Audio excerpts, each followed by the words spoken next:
আসলে সশস্ত্র বাহিনীকে আসলে যতটা সক্রিয় দেখেছি, এখন আসলে হয়তোবা ওই উপস্থিতিটা আসলে দেখতে পাচ্ছি না। যে সেনাবাহিনীর প্রথম দিকে যে অভিযানগুলো ছিল, বিশেষ করে পরে নতুন সরকার আসার পরে শুরুর দিকে যে অভিযানগুলো ছিল, এখন আসলে এই মানে ব্যবধানটা কেন? এটার সাথে একটু যোগ করতে চাই, রাজুতে যেটা উত্থাপন করা হয়েছে আপনার পদত্যাগের সাথে বলা হচ্ছে যে সেনাবাহিনীর যে ম্যাজিস্ট্রেটিক পাওয়ার দেওয়া হয়েছে সেটা কি মানে পুরোপুরি কাজ করছে কিনা তারা জানতে চেয়েছেন। আমরাও একটু জানতে চাই সেটা আসলে কাজ করছে কিনা, সেটা কিভাবে কাজ করছে, কোন স্তরে কাজ করছে।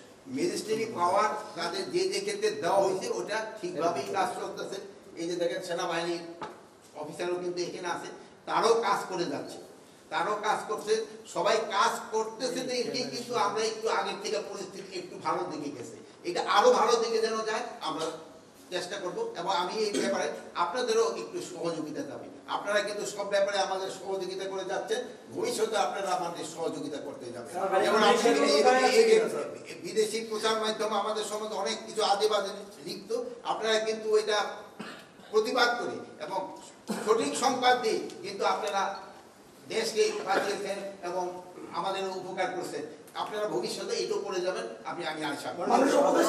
কথা ছিল যেটা আমি উত্তর পাইনি, সেটা হচ্ছে অপারেশন নিবেদনকে নামে তাদের গ্রেফতার করা হচ্ছে এবং এখন পর্যন্ত কিন্তু আসলে এই অভিযানের পরবর্তীতে অপরাধগুলো আরো বেড়েই চলেছে।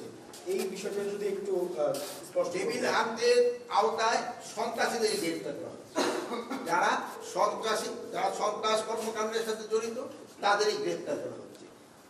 এখন এই যে একটা ঘটনা ঘটছে, এটা যেন কোনো একটা ঘটনা যেন না ঘটে, এই জন্য আমরা ব্যবস্থা নেব।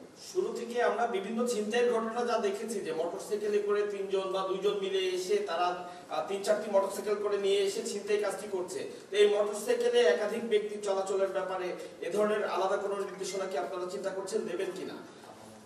এই ব্যাপারে মোটরসাইকেলে যেন হেলমেট পরা অবস্থায় ছাড়া কেউ যেন না চলে এবং 2 জনের বেশি যেন না চলে, এটার জন্য তো আমি অলরেডি ইনস্ট্রাকশন দেওয়া হয়েছে এবং এটা যেন কার্যকারী হয়। পারুক যে তোমরা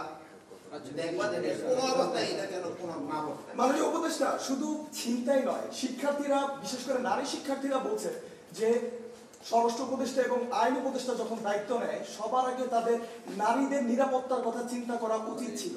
যে হারে ধর্ষণের সংখ্যা বেড়ে চলছে তারা এটা নিয়ে উদ্বিগ্ন এবং তারা বলছেন যে স্বরাষ্ট্র এবং আইন মন্ত্রণালয় থেকে তেমন কোনো উদ্যোগ নেওয়া হয়নি। কি বলবেন তাদের উদ্দেশ্যে?